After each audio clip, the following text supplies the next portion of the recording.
Well, yes, thanks everyone. So Make It Wild. I'm going to start just with a little bit of the story of Make It Wild, and then I'll maybe just move on to some of the types of businesses that we're hoping to connect with to see where instructions might be possible. So Make It Wild was formed back in 2017 as an organisation, but actually the story sort of started a little bit earlier than that. So Christopher and Helen, who are our founders, were sort of back sort of like 2009-ish time, becoming increasingly worried about the state of nature, both internationally but also here in the UK. Things like the tone of David Attenborough's documentaries were changing from "Isn't nature amazing?" to "We need to stop causing all this harm." Like things like hedgehog populations in the UK have gone from over 30 million to less than a million. I remember as a kid, when you go for a long drive, your car windscreen would be covered in insects, and now those insects just aren't there. And Chris and Helen were sort of noticing this themselves. But what they were noticing was this: 73% of wildlife has been lost since 1970. That's a really short period of time. Like if we put that in human terms, which is maybe slightly statistic, but like that's like 5.5 billion people disappearing in just over 50 years, which is a phenomenal amount. And there's obviously a lot of different reasons behind this. Habitat loss and human activity is key behind it. But we absolutely need to be turning that around. And so Helen and Chris, like I say, we're becoming increasingly worried about it, but they are also doers. So they thought, rather than worry about it, we're just going to crack on and try and do something to turn this around. So back in 2010, they bought a 26-acre piece of land in Kirkhamerton just to give that land back to nature. So it was being grazed by sheep, and sheep are not really great for biodiversity. The way that they graze means that no wildflowers will ever grow through, and because there's no flowers there'll be no invertebrates, and because there's no invertebrates, there'll be no birds, there'll be no mammals. And so one of the first things they did was take the sheep off the land, and neither of them came from an ecology background. So Chris was an entrepreneur. He founded Ultralayers, with the first laser eye surgery company in the UK, which he exited. Helen had worked in the NHS for all career. She was like a surgeon consultant. So neither of them really had an ecology background. They didn't really know what they were doing. They just knew what they wanted to achieve, and that was giving this space to nature. And so they took advice off a number of different people. One of which was a guy called Pete Leeson from the Woodland Trust. And he gave some really brilliant advice. Tree planting was part of it, because tree planting will absolutely boost biodiversity in an area. But also, water is really, really important. So digging a load of ponds on that site, everything needs water. Loads of invertebrates can only reproduce with water. And also planted a load of wildflowers and created a bit of a wetland on that area as well. So that this was, like I say, it was a family project at this point. So they'd be going as a family, take the kids' friends, take their friends. I think Helen and Chris's friends, I think, stopped calling in for a coffee because they knew that if they did, they'd be given a spade and be taken to the fields to do some work. And Helen tells it that she was sort of sitting there on the site 6 years after they'd started, and just sort of reflecting, and noticed that the sky was now buzzing with invertebrates. The bees and butterflies and dragonflies. They've all come back. There was amphibians. Neil, I'll not mention what amphibians, but there was amphibians in ponds. They'd found the ponds, they'd returned, they were breeding. The trees that were now only 8 to 10 feet tall were full of birdsong. There was, they'd seen a couple of deer, they'd seen a hare, they'd found a badger set, and all of this within a really short period of time. Only 6 years, and all of this nature had sort of bounced back and recovered.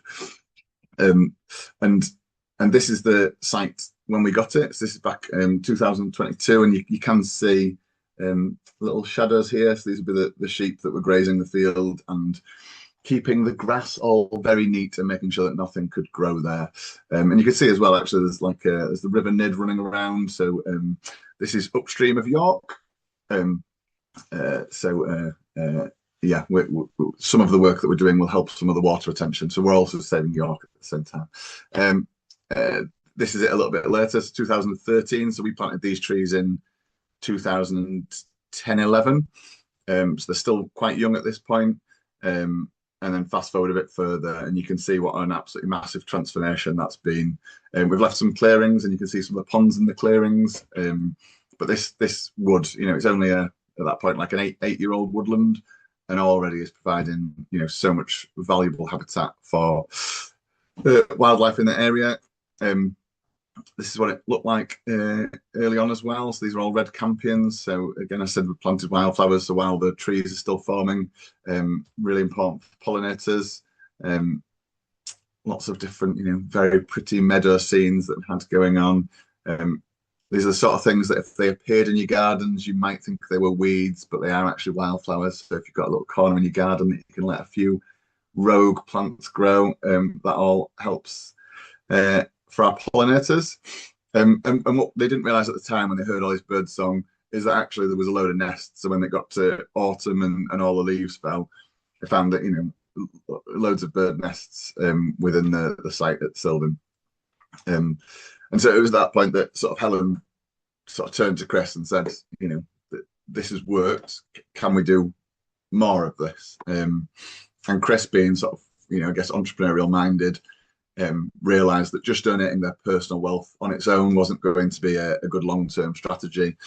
And so there had to be some other activity to support us from a revenue point of view. So Make It Wild is designed partly to drive revenue in to help us do more nature restoration.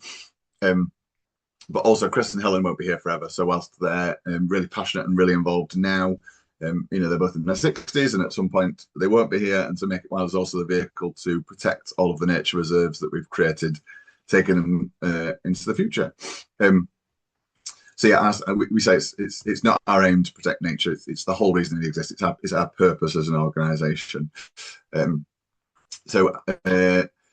The second site that we did was Bankwoods. So we got this site in 2017. So this is in Summerbridge near Harrogate, if anyone knows the area.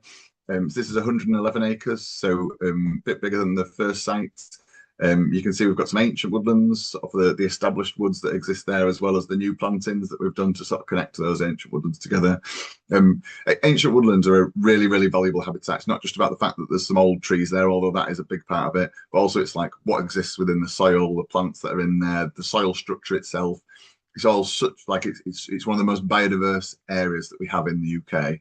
And so when projects like HS2 chop down a load of ancient woodlands and then plant some new trees, that is not like for like, it's new trees take 400 years to create an ancient woodland. So we consider protecting those ancient woodlands a really important part, as well as planting next to them.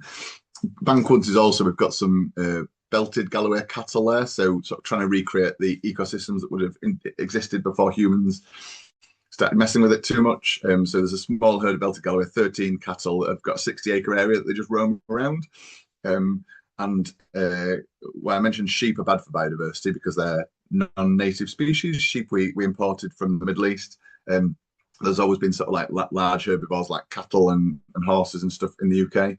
And the way that they graze is very different. So they disrupt the soil so that plants can grow. The way they walk, they drop some really useful manure.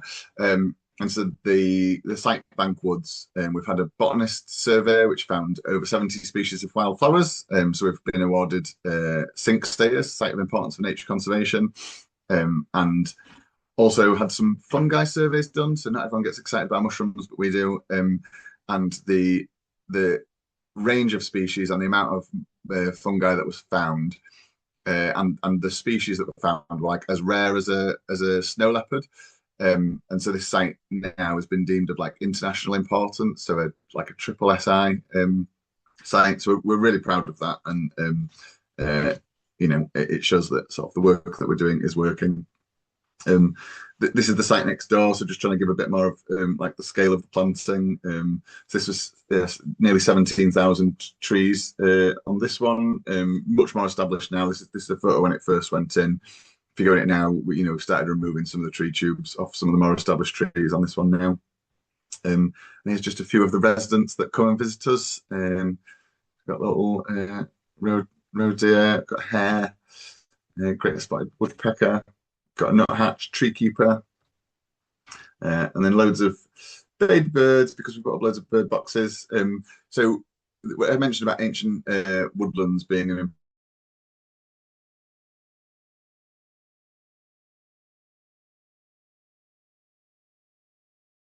inside them, and those holes are where birds would have naturally nested. But because we've destroyed so many of our ancient woodlands, that there just aren't enough habitats for birds to nest. And so we always put up bird boxes on lots of our sites. And we put up 4 bird boxes at a site up in North Yorkshire about a month ago. And within a week, 3 of them were already occupied and with birds that were laying eggs. So it just shows how important these habitats are, like the animals want them. We just need to give them that space to thrive. Here's a couple of barn owls that we had. So we've got a live webcam in this one. It's next to the barn, so we've got power.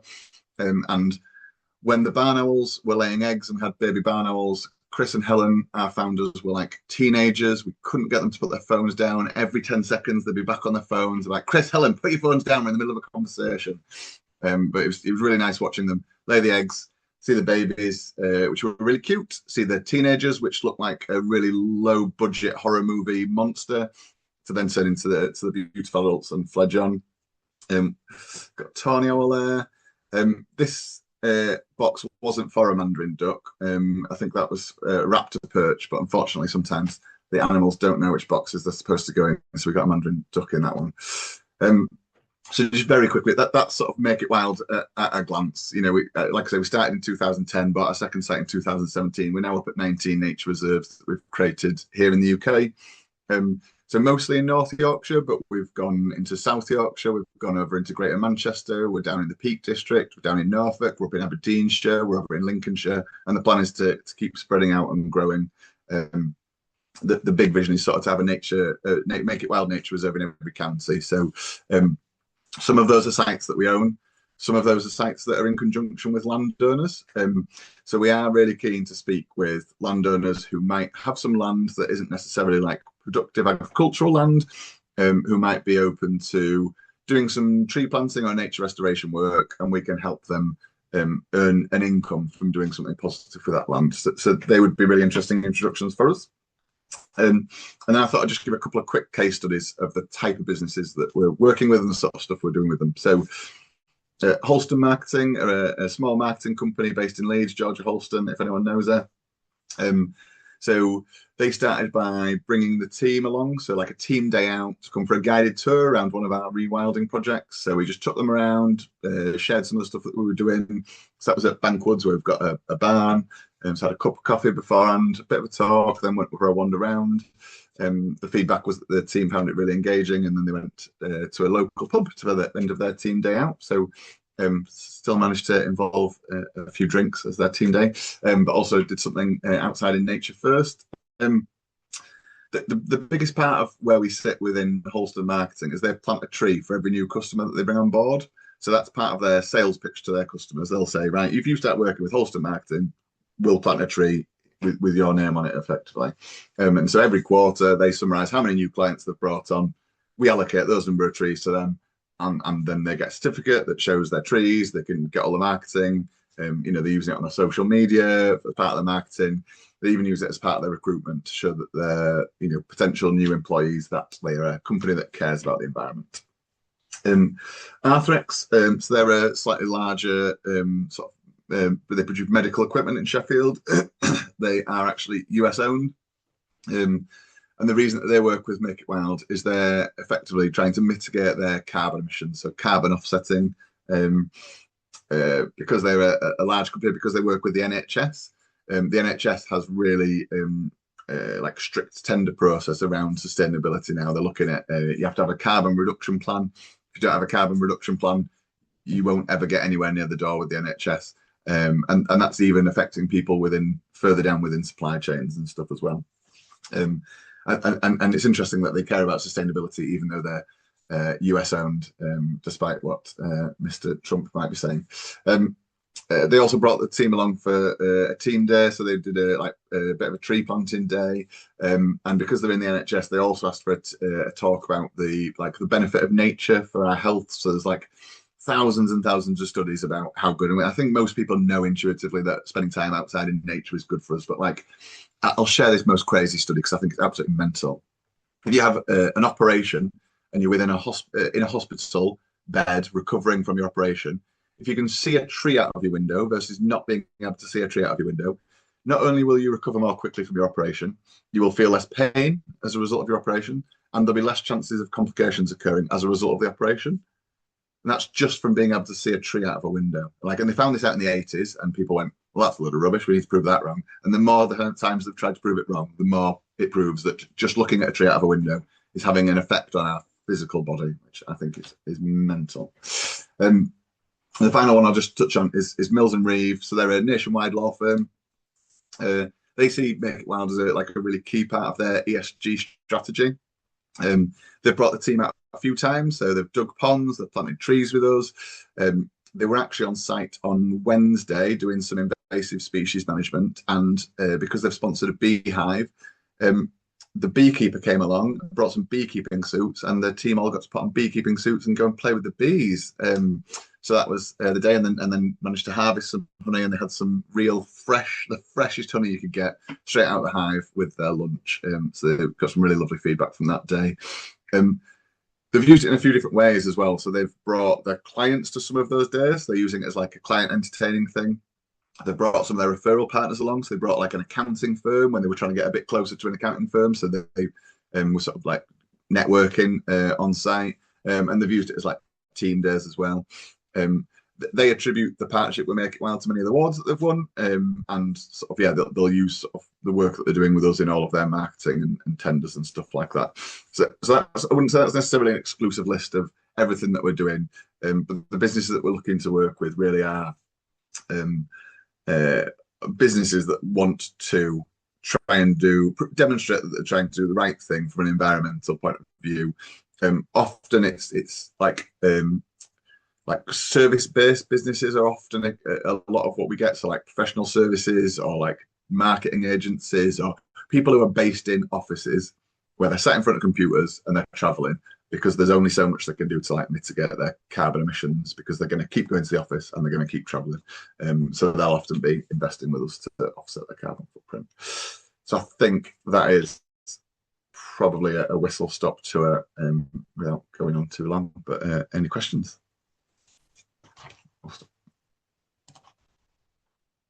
John is wondering, have you come across a lady called Samantha Addy? Yeah, I know that name. Yeah, she runs a thing called the Female Advisory Board. All right. And they're mainly based out of Rudding Park in Harrogate. All right. But it's a sort of a peer board type organization for female entrepreneurs, serious big hitters, most of them. I think Sam's sort of looking at companies that are turning over 20 million. But I think there'd be a fair bit of interest, especially as you're quite local to them, in them doing some kind of an away day with you if you'd like me to contact you, connect you. Yeah, for sure. Yeah, that'd be awesome. Thanks, Clay. Yeah, I'll sort that out for you. Yeah, thank you. I'll support that, John. Whatever you need, I'll either sponsor myself or I've got so many businesses I can introduce you to. Because I actually live in Snowdonia, so I'm escaped. I have mountains in my back garden, and I cold water dip and everything in my spare time. I'm not really corporate, even though my business is quite corporate. But there was a nice story as well about somebody near me. He's bought some acres of land, and he had cancer. He was only young. And he had some removed and he didn't want chemo. And he said, I just felt guided to go to the woods. And he now he's been on TV and everything doing it. So I can make that intro because he's bought the land. He's got a community allotment, has all this water himself. It's near Bala in Wales, near me. But he's completely healed himself just from working, and he'll only work with native trees. So he's actually become like, he makes furniture and everything out of wood, but he won't use the pine trees that were sort of imported in and things. So he's probably quite a nice.